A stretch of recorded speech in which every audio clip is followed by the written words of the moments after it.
where are we on the IV-25 flashlight project?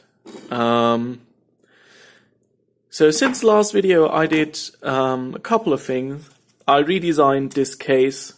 Never mind that, that's just because I printed it the wrong way around.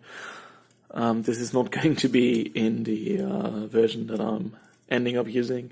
And what I did is, compared with the old version, I slimmed down this shell here, right about here, just to make it a couple of millimeters wider so I could easily fit 2 batteries in, which is going to give a runtime of around 2.5 to 3 hours at full power, which is, it's plenty.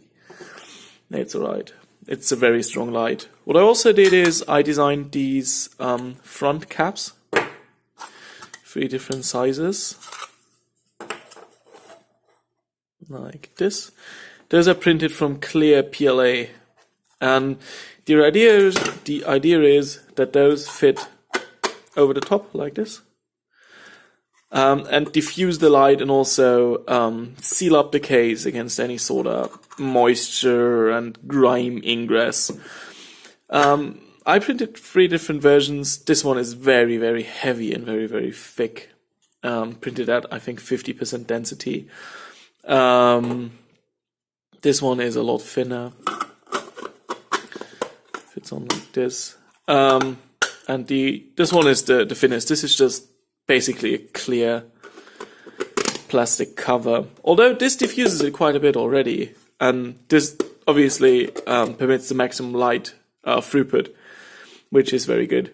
I think I'll probably end up using that version, and I like the way it sort of snap fits on here. It's really good. Well, it gives the whole thing a really nice look to it. What I have to do is I still have to design the back cover. That's going to go on here, and it's going to have the charging LED in here, and I'll probably use a USB Type-C port to charge it. Type-B, not C. Also, there's some crap on here from printing that I'm going to sand off to get a diffused plastic cover for this. Yeah. I tested the thick version, and this really, really absorbs a lot of the light. So that can't be the solution. Yeah, this is what I did on the case. What I also did, I thought a lot about how to charge the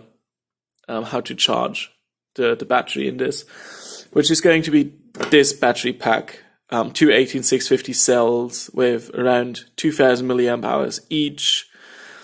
And I decided on basically using trying 2 different chips.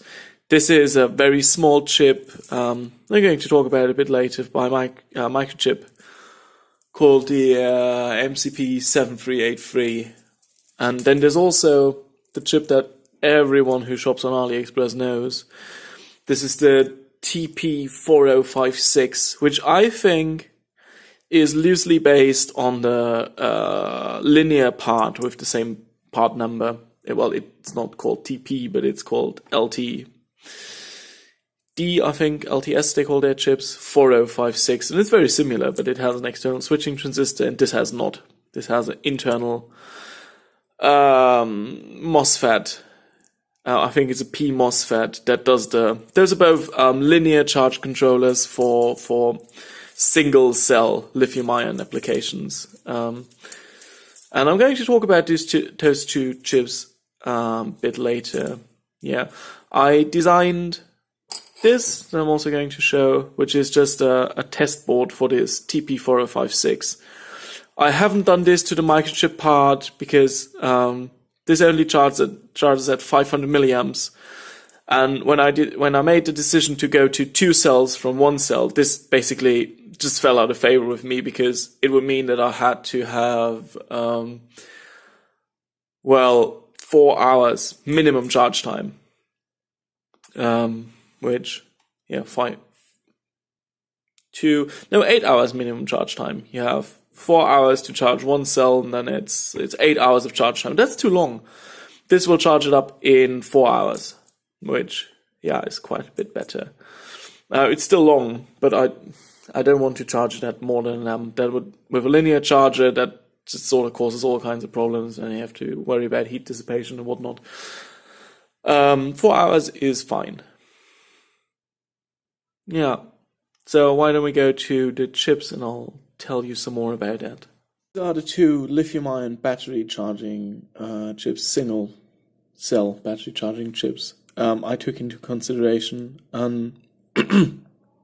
They're quite a bit different in many ways. This one up here, you can see how absolutely tiny they are. This is a sub-8 package. And this is the TP-4056 by, it's a Chinese company that makes those, Nanjing Top Power AC Corporation, which, trustworthy name, but it works very well, and it's built into a lot of those DIY single cell type of hobby boards where people charge their quadcopters or something. And the second one down here, this is absolutely tiny. Is the MCP73831 by Microchip Technologies, the ones who bought Atmel. So about these chips. The upper one here charges up to 1 amp of charge current. This does 500 milliamps. And I'll say something about what I'll probably choose later on. But this charges up to 1 amp. Has 2 status LEDs, can measure temperature over an NTC, which I will not use. And it's a bit more. It's a package that's a bit better to handle. And I am space constrained, but I'm not that space constrained. Just to test the TP-4056, I made this little charger board, which I did adjust the focus a bit, and it uses just the circuit they give you in the data sheet. It has 2 resistors here on the input, 2 1 ohm resistors, 2 1K resistors that power these 2 status LEDs, 2 1 microfarad capacitors, and also down here there's a programming resistor. The power input is here, and it's just soldered to this 18650 battery, which I think, this is one of my sort of test cells. It's a very old cell. Can't use it in any sort of project, but it's good enough for testing. And this actually works very well. There was only one issue where I was soldering something on this while it was connected to my power supply, which is referenced to mains earth.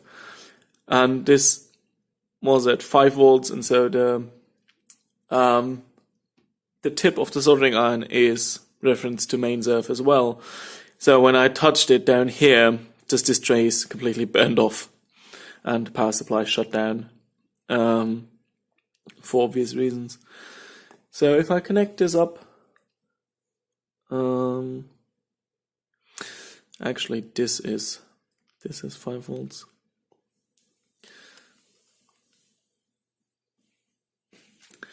And this is ground. And I'm powering this from 5 volts. So it's telling me that the battery is full, and it's not charging. If I were to just disconnect this for a second, just with a jumper link, this is not recommended practice, but this is a jumper link, and it has about a resistance of 1 or 2 ohms. If I just short the battery here momentarily, you just drain some charge from it.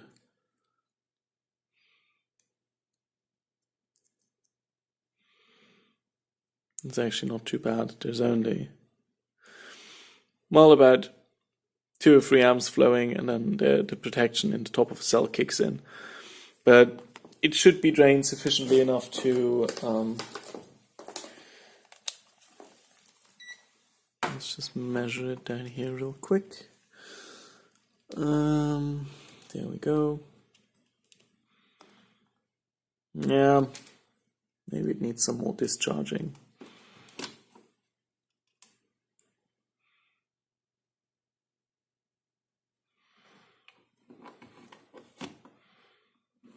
Problem with those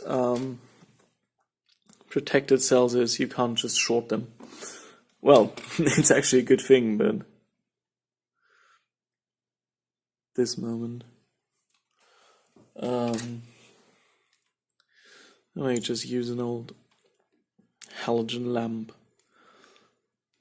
Just connect it up to that for a second.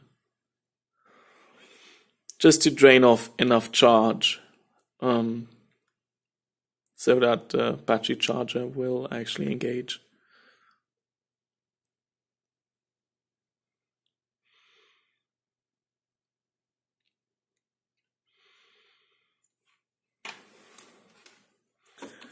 Where are we now? We'll see. Can actually leave this plugged in. Connect this up again.